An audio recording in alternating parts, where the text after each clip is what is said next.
es ese, y las movilizaciones se dan por eso, porque hay una propuesta de cambio de constitución y la masacre hay que leerla como un punto de bifurcación. Yo ahí lo tomo a García Linera. Un punto de bifurcación es un momento fechable en donde sucede algo que o se retorna a un viejo estado, pero de otra manera, o se estabiliza el estado en ese momento estaba en Bolivia.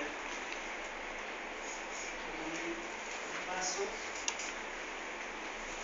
para llegar aquí. El cacique patriarcal. Este es un dato relevante. Todos los muertos de la masacre son hombres. Entonces, digamos, es algo, yo quise trabajar el concepto de feminicidio, pero no cabía allí porque los muertos eran hombres. Eran hombres dirigentes y hay 3 muertes sobre todo, la de Johnny Carizansuri, Wilson Castillo Pispe y Antonio Cruz Pispe, que me los anoté porque no me quería olvidar de ellos 3, muy jovencitos, estaban estudiando, acompañaron la movilización como tantos jóvenes acompañan las movilizaciones y los mataron de una manera espantosa. Filmaron además sus muertes, todo el asedio, y creo que en todas estas formas de violencia tan profundas hay mensajes claros, y el mensaje, creo que en este caso, era al primer presidente indígena de Bolivia, porque buscaron muchachos aymaras. Buscaron, digamos, hubo ahí un asesinato etnocida, racista. Las tropas, lo voy a poner tropas también entre comillas, en realidad los grupos estos del comité cívico y los matones a sueldo estaban comandados por Leopoldo Fernández. Allí le llaman los caciques, la persona que tiene atributos de hacer cualquier cosa sobre cualquiera, la que manda, la que tiene todo el poder. Además, Leopoldo Fernández es un hombre formado por Banzer, dictador boliviano, y digamos que posee es doctor en ciencias políticas, tiene 5 hijas, padre de familia, buen padre de familia, digamos, reúne varios requisitos, y si bien es mestizo, es la imagen del blanco. Esta contradicción. Bueno, las lenguas que no hablan son las lenguas de estos 3 jóvenes, aparecen con las lenguas cortadas. Pensamos en un primer momento que había sido una forma de tortura. Lo que nos dicen más adelante es que se las habían comido los peces del río. Esto tuvo un valor simbólico fuertísimo porque los jóvenes no quieren hablar, y en general la gente no quiere hablar, pero sobre todo los jóvenes normalistas, los estudiantes normalistas, no quieren hablar, y las secuelas son muy grandes en ese aspecto. El último capítulo está dedicado a los derechos humanos de las mujeres. La pregunta en este capítulo fue ¿por qué no asesinan mujeres? Y bueno, la respuesta la tomo de Carol Bateman, que dice que los cuerpos de las mujeres no tienen el mismo significado político. La única presa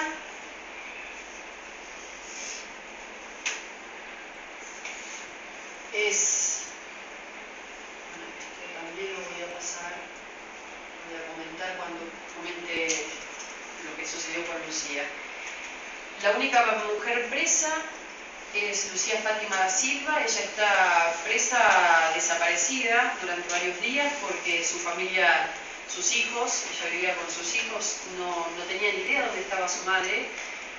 A Lucía Fátima, luego de recibir el embarazo que les comentaba hoy, 4 mujeres le arrancan la ropa, la golpean ferozmente, lo cual interpretamos como un caso de violencia sexual. Ninguna de las personas profesionales apuntaron, esto era el anterior el anterior globito, apuntaron que hubo violencia sexual, salvo el médico del ITI que dijo que había habido casos de violencia sexual. Después hay una negación absoluta, inclusive en el caso de la abogada Martínez, dice que bueno, que es como que están acostumbrados a las violaciones en este lugar.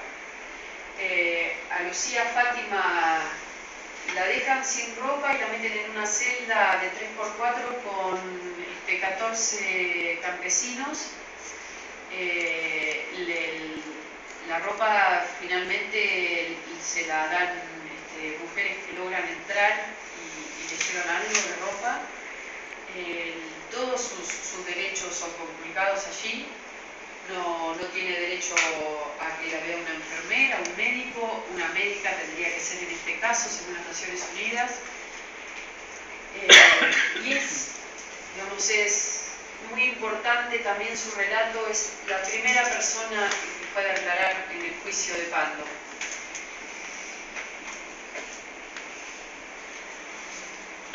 También algunos de los políticos y de los militantes indigenistas ponen en duda una de las imágenes centrales, que son las personas en el río.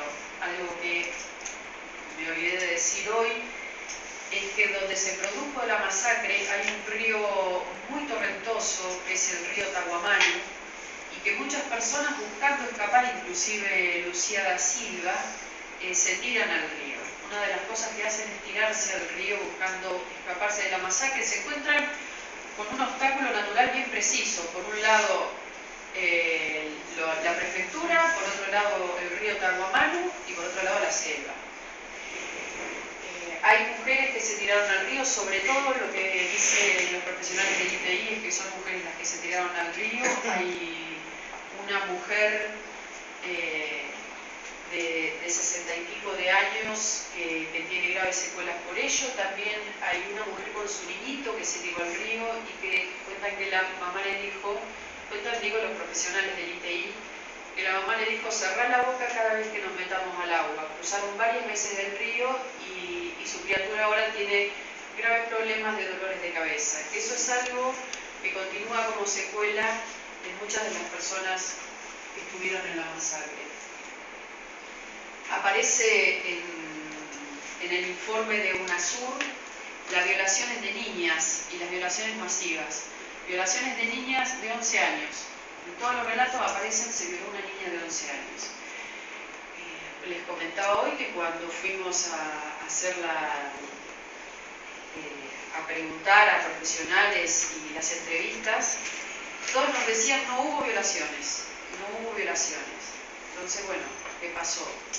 Ahí la gente fantaseó que habían violado o trajo a la memoria algo, y aparecía como una figura fantasmagórica, por lo que empecé a pensar en un mito. Y fui a la entrevista de Doris Domínguez Ecuari, y allí Doris Domínguez Ecuari decía: sí se violó una niña de 11 años, estaba en el Pauro, había ido al Pauro. Empecé a pensar que el Pauro era un río, y bueno, voy a buscar el río y a partir del río voy a empezar a encontrar algún dato más.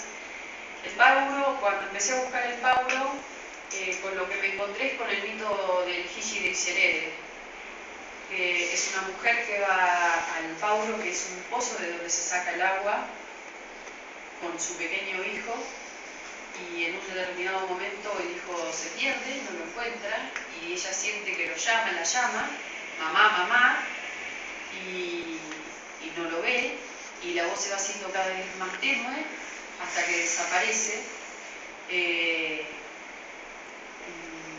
Queda, después de eso surge una laguna encantada, que es Ixerere. Pensé que tal vez, como el mito es algo, algo tan difícil, a veces tan difícil de narrar por un pueblo, un dolor tan profundo, que se vuelve así, una fantasía que se repite, que tal vez sí, ese sería uno de los temas para seguir ahondando. ¿Qué pasa con las niñas en Pando?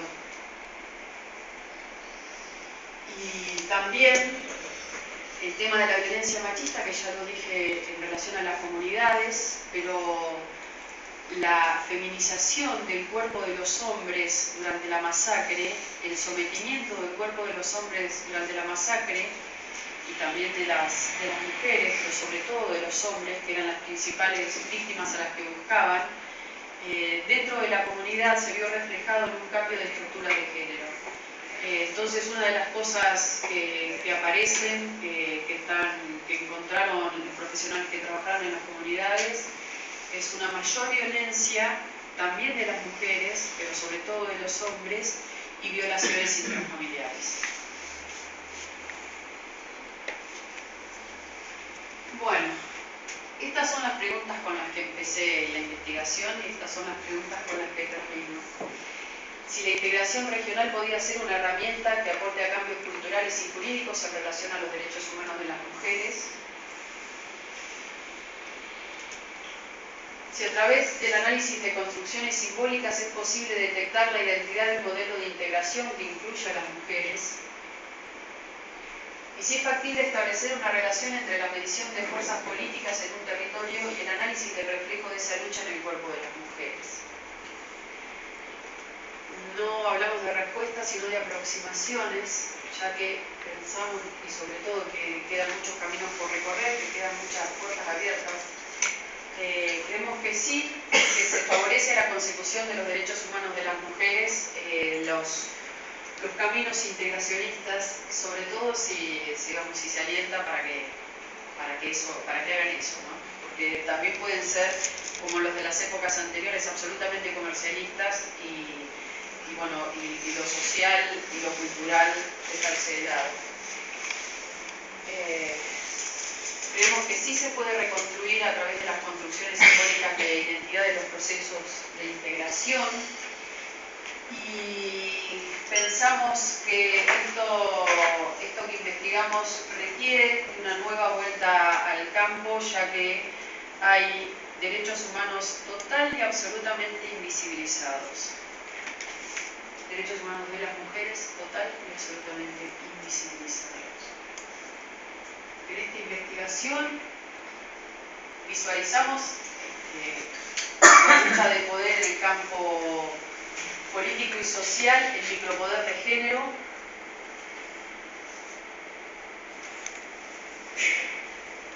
reconocimos las múltiples formas de relación entre los géneros en situaciones de conflicto y violencia,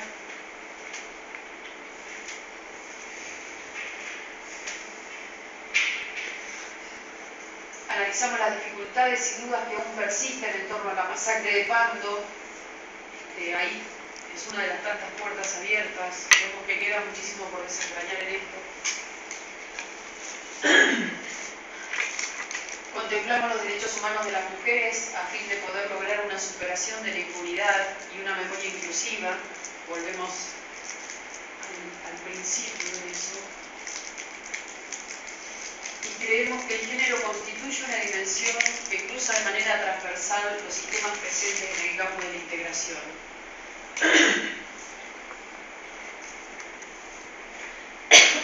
Y nuestra mirada durante todo el trabajo estuvo centrada en esta articulación, la de género e integración.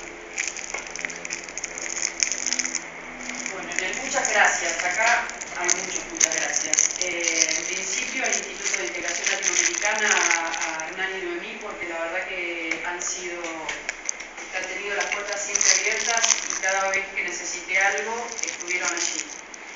A mi directora, porque no hay nada mejor que tener una buena directora de tesis que lea el trabajo, que se haga preguntas, que dé material, digamos, y bueno, y en ese sentido Manuel ha sido una directora excepcional.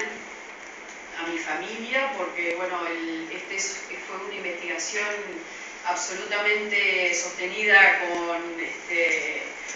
con nuestra espalda, así que ir a hacer el viaje y demás fue un esfuerzo familiar, tanto de mi marido como de mis hijos y también de mi hermana y de mi mamá, que están esperando en La Pampa que la llame, y a mis amigos y amigas, gracias por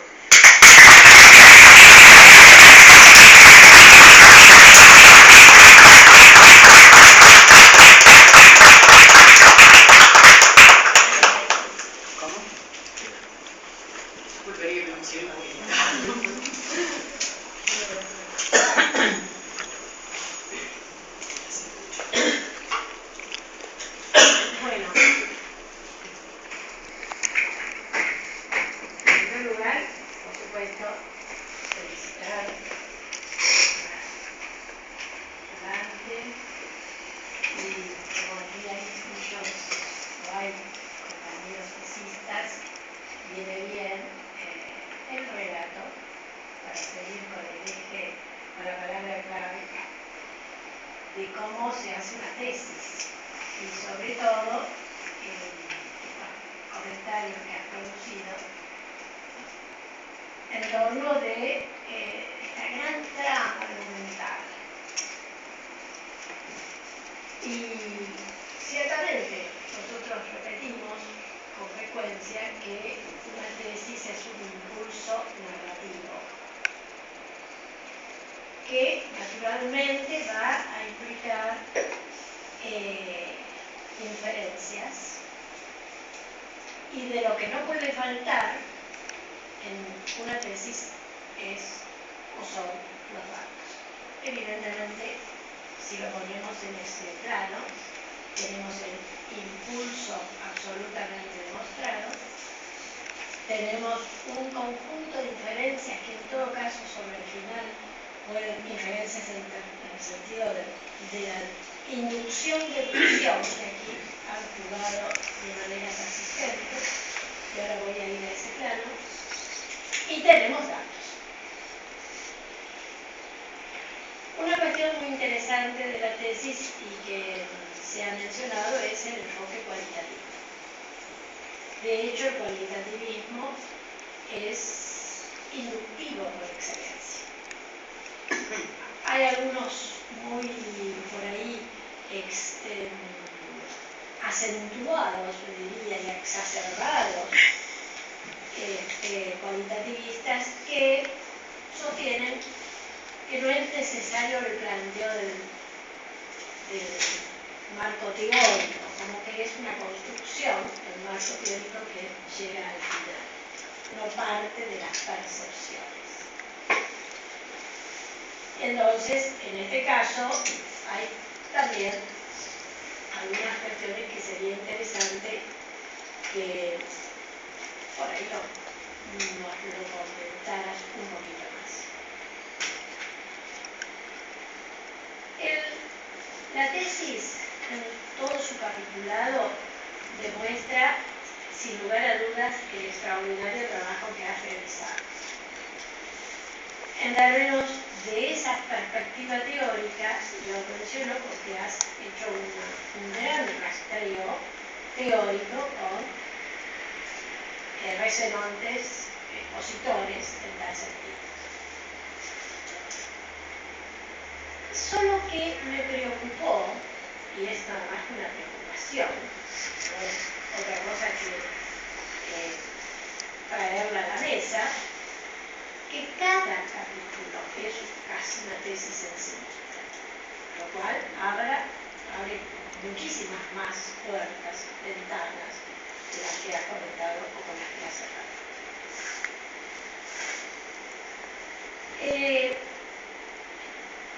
Cuando trabajas en la perspectiva de género, muy bien señalado es esta perspectiva de la ubicuidad que el género nos traspasa más allá de unos y otros, como ustedes saben. Aunque hay, en el desarrollo del relato, un avance hacia poner el dato en el género mujer. En algún momento pensé si era una tesis focalizada en el género o una tesis focalizada en los derechos humanos, que ahí sí atraviesa, independientemente de la cuestión de género. Comentas o partiste del hecho. El hecho de espanto en sí mismo. Y allí es donde me parece que cuando comentas la epistemología feminista latinoamericana, si esta perspectiva epistemológica, y que en todo caso Sousa los Santos, ¿no?, nos ilumina con la metodología del sur, si esto lo traes en función de las mujeres son el hecho, son los derechos humanos el hecho, o esta multiplicidad de situaciones que se dan y que, en todo caso, vos te has esforzado desde una perspectiva heurística a intentar encontrar aquellos aspectos que sean los centrales, lo que diríamos nuevas categorías de análisis.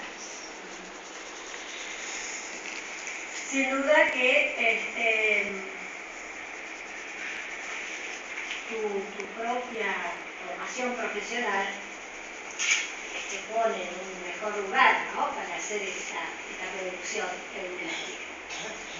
Y creo que aquí, en esta gran trama conceptual, vuelvo a decirlo, tal vez hubiéramos necesitado reconocer que en todo caso, sobre el final, o sobre estos aspectos que comentas lo tenía por acá en uno de los últimos gráficos, que pudieran aparecer estas nuevas categorías de análisis.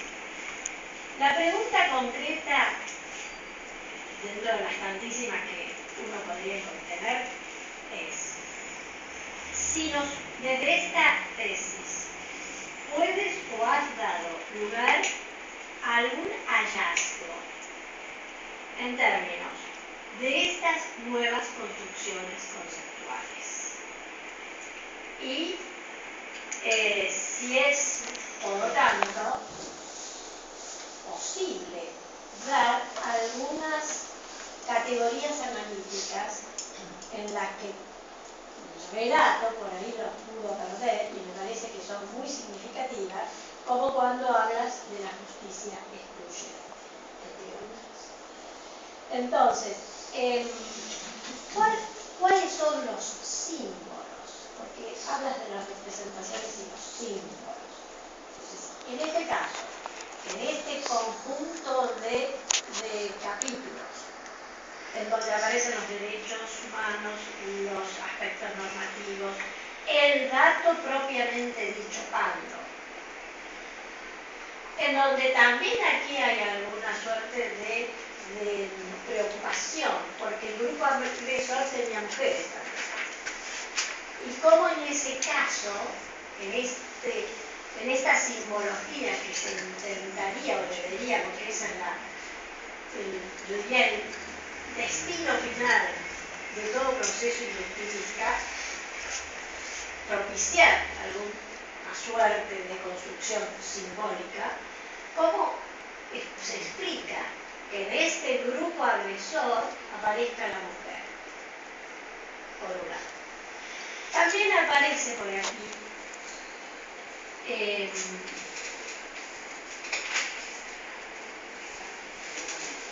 la muerte, cuando decías no hubo muertes, mujeres muertas, no se encuentran mujeres muertas, puede ser una representación, tal vez. ¿Por qué sí? Entonces, mencionabas o citabas, las mujeres no tienen peso político. Y ahí yo me pregunté si este precisamente sea el punto central. Me pregunto, no hay. Imagina que tendríamos que estar. ¿Cuánto tiempo llevó la tesis? 3 años. Más o menos. Un poco más. Es volver a estar en todo este largo tiempo por delante para decir simplemente porque aquí nuestros colegas que están escuchando también por ahí se preguntan algo y nosotros estamos en este lugar privilegiado de hacer la pregunta. Digo, esto no es un símbolo. La mujer, en términos de que no fue masacrada porque no tiene peso político. Y es allí donde se me ocurrió pensar que te haya inspirado el decir masacre UNASUR, masacre tanto, construcción simbólica desde una perspectiva de género. Sí. Y la otra cuestión,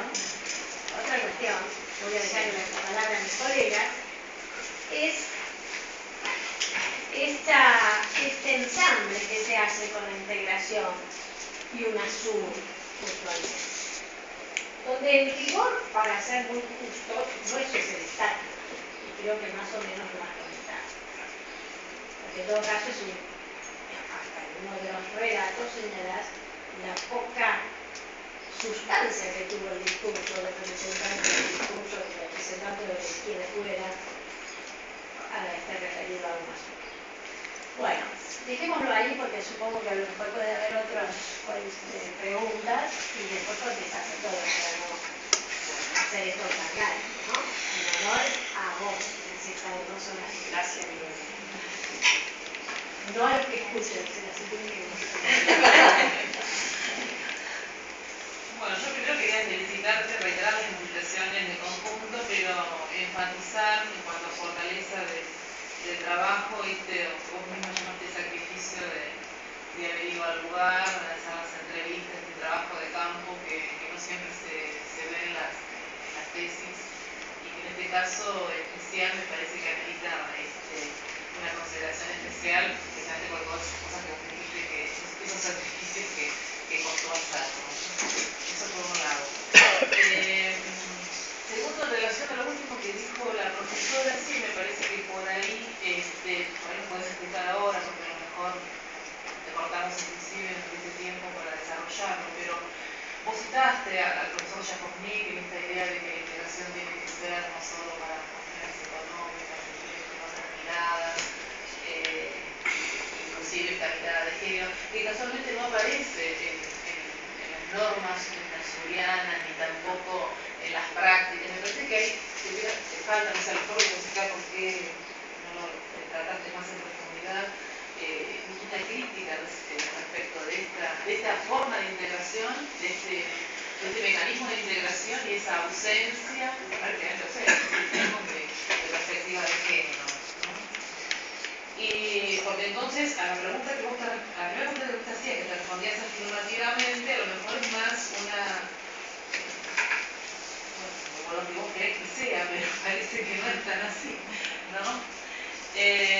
Y después una última pregunta de por qué dejaste de lado, no advertí que estuviera, y me parece que hubiera servido en general para el tema de los derechos humanos de las mujeres, y para otras cosas puntuales, la doctrina de los organismos del Sistema Interamericano de Derechos Humanos en esta materia, que no aparece en la tesis, ¿no? Que hubieran servido en general para el tema de la violencia contra la mujer, para los factores combinados que vos usás en la página 50, ¿no? Que no solamente ser víctima cuando se es mujer, sino que es una víctima preferente inclusive cuando no es de esas mujeres es pobre, indígena, y otras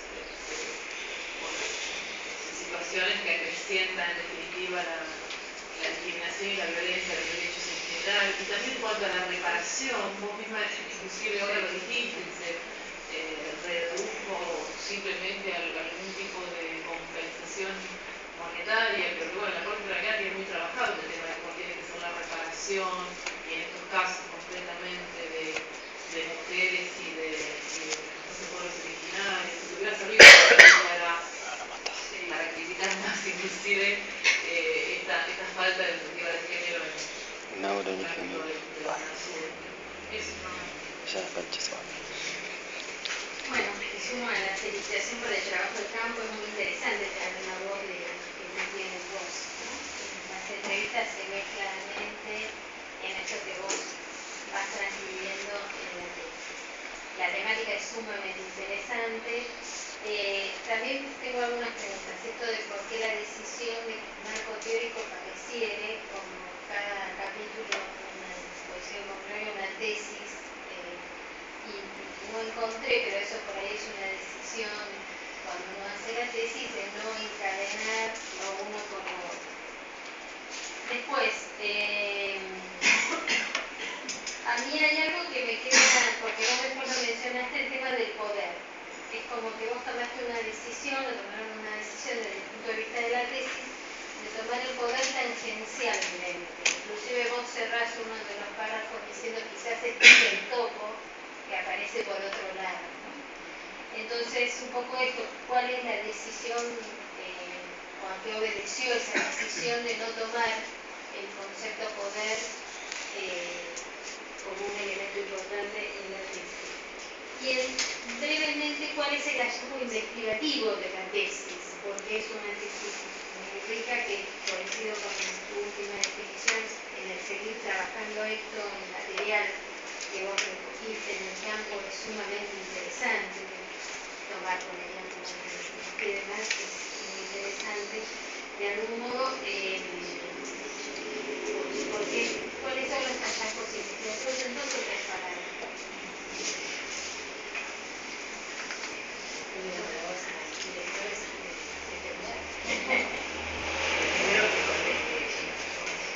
Sí, hay varias cosas, así que voy a ir según cómo las fui anotando. Hay nuevos conceptos, sí, aparecen nuevos conceptos en la tesis. El enfrentamiento normativo tal vez exista, pero no para, digamos, a los fines de lo que fuimos trabajando, enfrentamiento normativo nos pareció un concepto importante, sobre todo porque estábamos buscando la pluralidad normativa y bueno, esto era exactamente lo contrario, había enfrentamiento normativo, había dos normas bien contrapuestas y había una pelea simbólica y material en torno a esto. En cuanto al tema de las mujeres en el bando agresor, se las puede leer como anexas de los hombres, o sea, una mujer que lleva adelante la acción, el deseo de un deseo.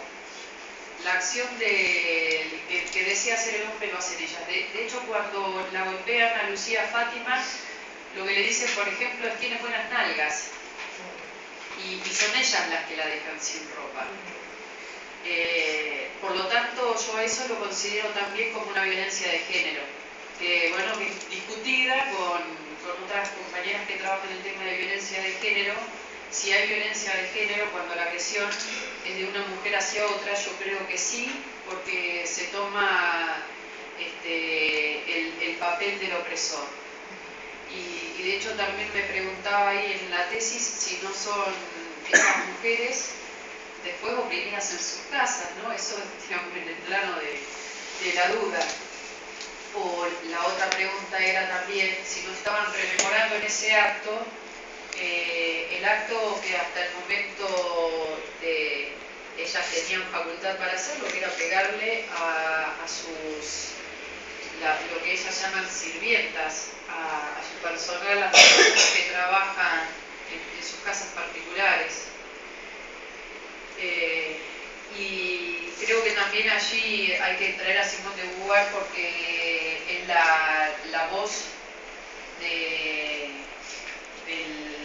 opresor, es la voz de quien oprime en la palabra de la oprimida.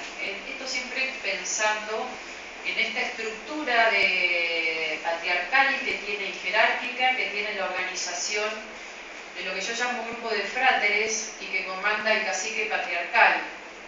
El cacique patriarcal es Leopoldo Fernández, el gobernador, y la estructura de fráteres son, digamos, los hermanos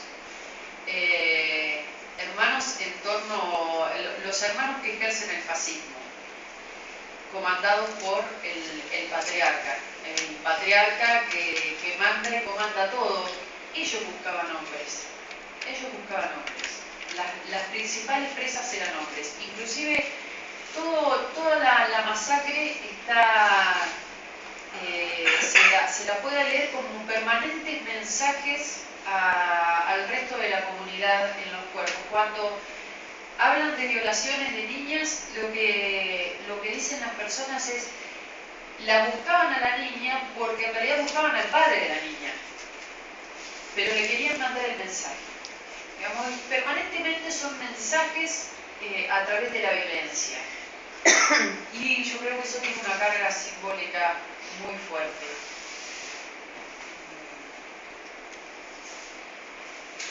El peso político. Bueno, ahí creo que tienen una gran distracción ellos, los del bando agresor, digamos, en general. No ver esta emergencia de sectores importantes como las Bartolinas Sisa dentro de la escena política. En este caso, mejor para las mujeres, digamos, pero no alcanzan a distinguir el caso de Lucía Fátima da Silva. Ella, y yo creo que a partir de ahí es que la buscan las mujeres, ella quema ella dice en ánforas, quema la constitución autonomista y la filman mientras queman la constitución autonomista antes de la masacre. Lucía es una dirigenta. La palabra de ella es una voz muy fuerte, la de Lucía, y es una dirigenta que se forma sobre todo a partir de la masacre.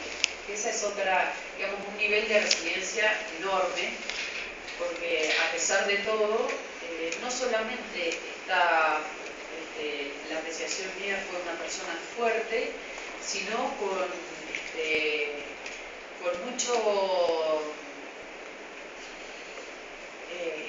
mucho ímpetu para organizarse, para seguir adelante con el juicio, con mucha claridad en relación al juicio y a que había que seguir adelante con el juicio.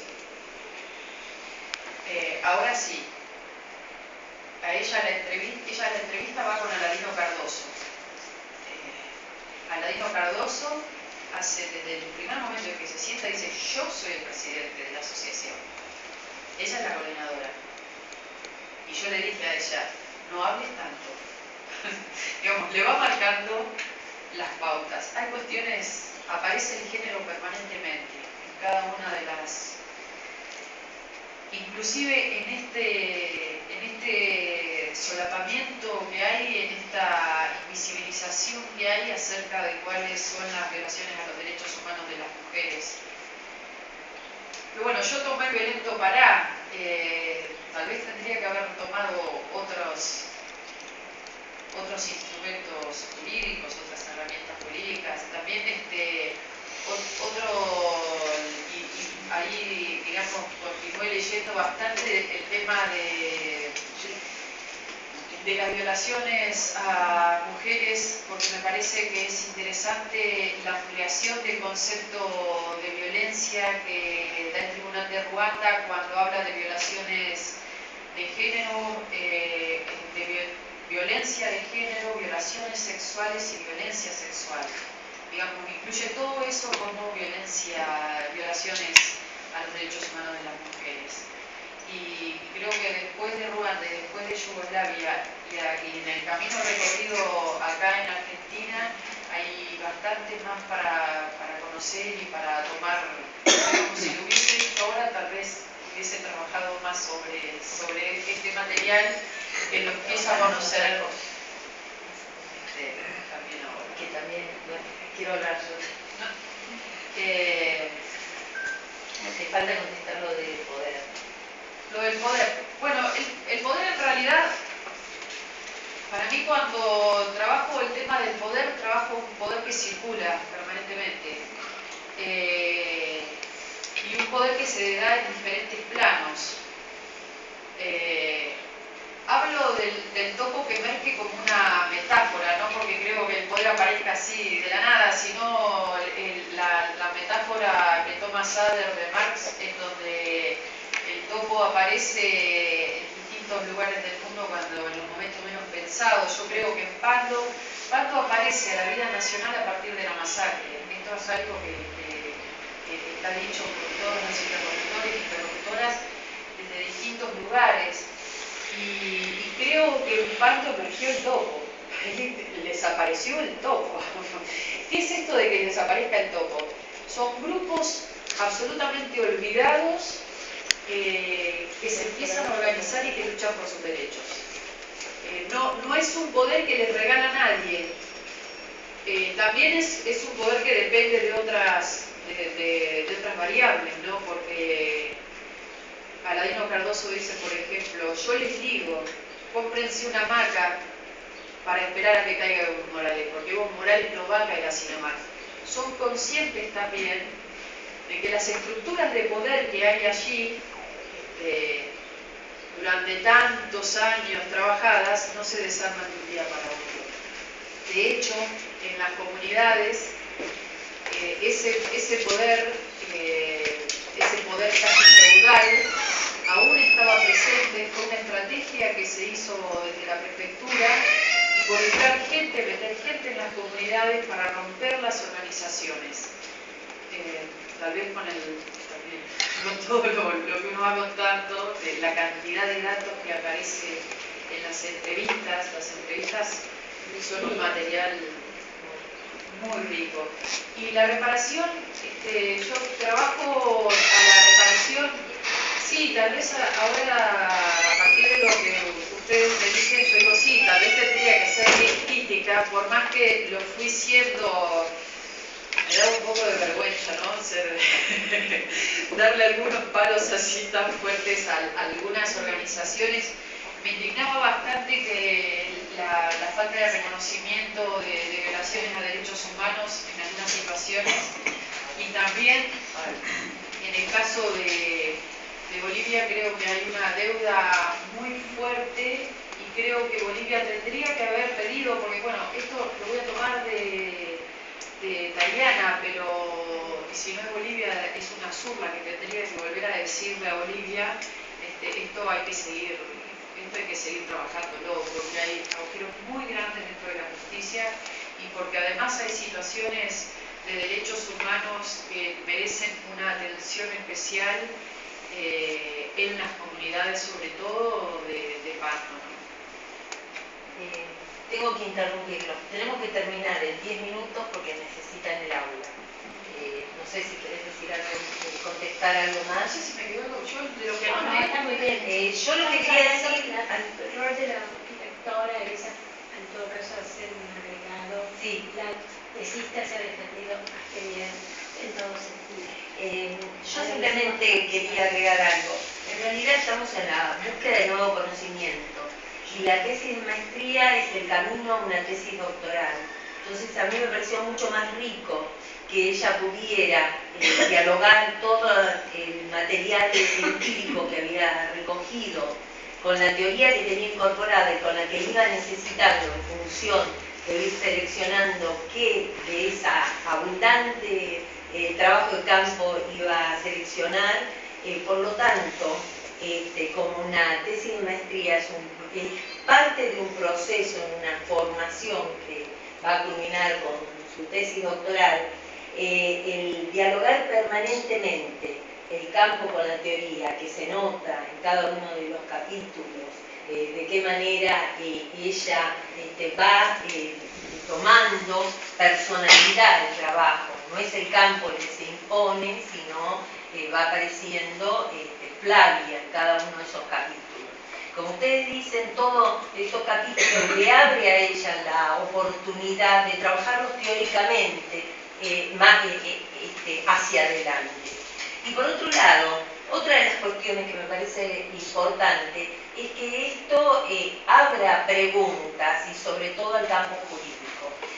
Esto de repetir lo que ya está es como que esto que dice Sousa Santos, tenemos preguntas muy débiles para una realidad social que nos exige preguntas más fuertes para que podamos construir respuestas más fuertes. Yo creo que tenemos acá una investigadora impresionante. Me emociono porque realmente he aprendido no solamente a ser la directora, sino a ser una amiga de Flavia, y sobre todo con un gran compromiso político por la causa de las mujeres. Entonces, los invito a que la aplaudamos, porque realmente...